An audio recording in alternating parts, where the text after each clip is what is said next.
Di sebuah hutan yang lebat, tinggallah seekor kura-kura yang sangat lelah.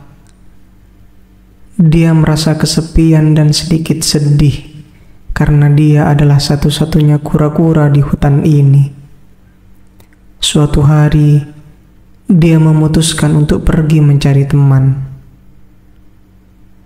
Dia mengambil langkah perlahan-lahan, mengelilingi hutan dan di antara pohon-pohon yang rindang.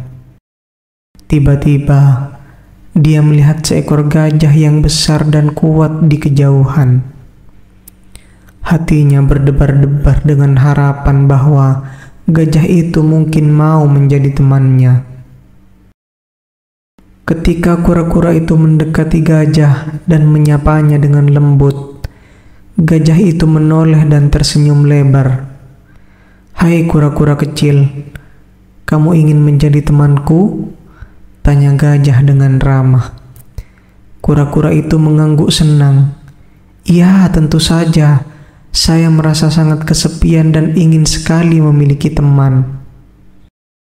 Gajah itu tersenyum dan berkata, "Baiklah, kita bisa menjadi teman yang baik. Ayo ikuti aku ke tempat tinggalku di hutan." Kura-kura dengan senang hati mengikuti gajah itu. Mereka berjalan bersama dengan kura-kura berjalan sangat perlahan, sementara gajah berjalan dengan langkah-langkah yang cepat. Ketika mereka tiba di tempat tinggal gajah, kura-kura kagum melihat betapa besar dan kuatnya rumah itu. "Wow, rumahmu sangat indah, gajah.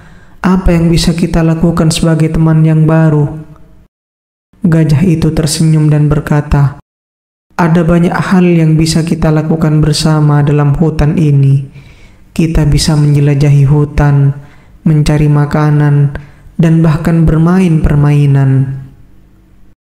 Kura-kura itu sangat senang dengan ide-ide itu. Mereka menghabiskan banyak waktu bersama, menjelajahi hutan, dan bermain permainan. Meskipun kecepatan kura-kura itu lambat, gajah bersabar dan selalu menunggu kura-kura mengejar. Suatu hari, ketika mereka sedang bermain di sungai dekat rumah gajah, mereka melihat seekor rusa yang sedang berjuang menyeberangi sungai yang deras. Gajah berkata, "Kita harus menolongnya, kura-kura. Tapi bagaimana caranya?"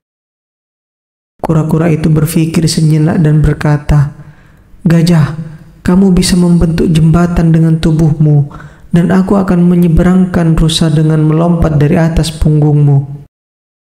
Gajah setuju dengan gagasan itu dan segera membentuk jembatan dengan tubuhnya yang sangat besar.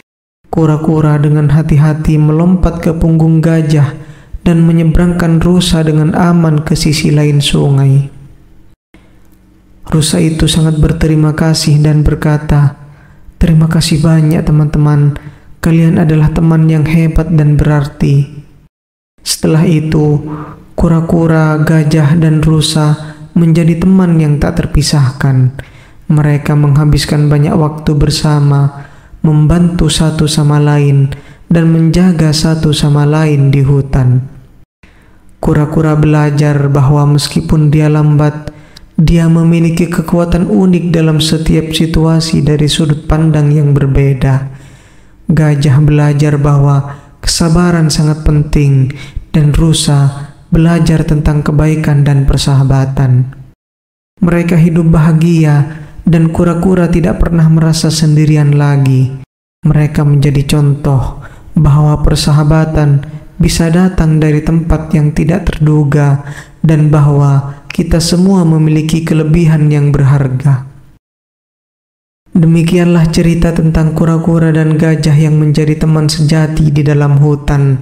Semoga kita juga bisa bersikap seperti mereka, menghargai persahabatan, dan menolong orang lain saat mereka membutuhkan.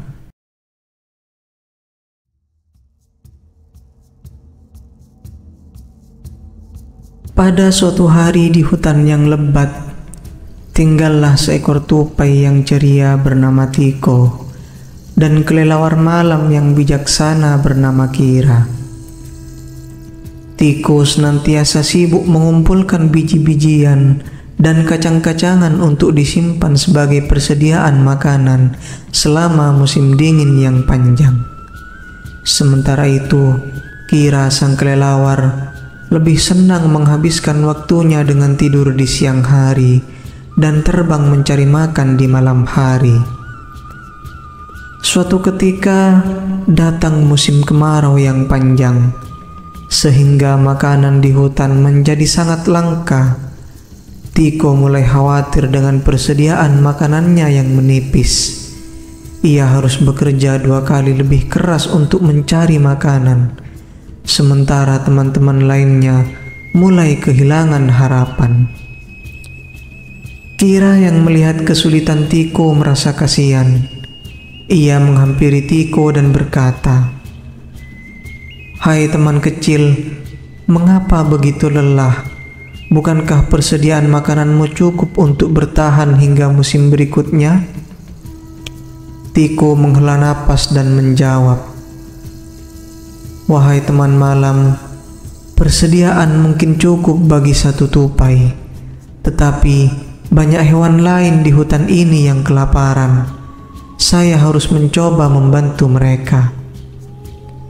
Kira terdiam sejenak lalu berkata, "Ternyata engkau memiliki hati yang mulia, Tiko. Aku punya ide. Mari kita kerjasama. Di malam hari, aku bisa terbang lintas hutan mencari sumber makanan yang belum kamu ketahui. Dan di siang harinya, kamu bisa mengumpulkannya." Tiko tersenyum gembira. "Itu ide yang luar biasa, Kira. Dengan sayapmu, kamu bisa melihat banyak hal dari atas sana. Ayo kita bekerja sama." Sejak saat itu, Kira dan Tiko bekerja sama dengan sempurna. Di malam hari, Kira terbang tinggi mengeksplor area hutan yang belum terjamah, mencari buah-buahan, biji-bijian, dan serangga yang masih bisa dimakan.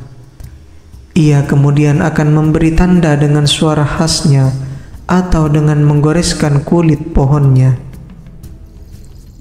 Pada siang harinya, Tiko akan mencari tanda yang diberikan Kira dan mengumpulkan makanan tersebut. Tak lama kemudian, persediaan makanan di hutan mulai bertambah. Tiko juga membagikan rahasianya kepada hewan-hewan lain di hutan itu, mengajari mereka bagaimana cara bekerja sama untuk bertahan hidup. Dengan kecerdikan Tiko dan bantuan Kira, hewan-hewan di hutan itu tidak lagi kelaparan hingga kemarau berakhir. Semua hewan di hutan tersebut belajar nilai penting kerjasama dan saling membantu. Dari kisah Tiko dan Kira ini, para penghuni hutan tahu bahwa persahabatan dan kerjasama bisa mengubah nasib mereka, bahkan dalam situasi terberat sekalipun. Bukit bukan lagi halangan bagi si kecil Tiko, dan kegelapan malam tak lagi hambatan bagi Kira. Mereka menjadi legenda hutan, simbol persahabatan dan kemitraan, menginspirasi generasi yang akan datang untuk terus bekerja sama.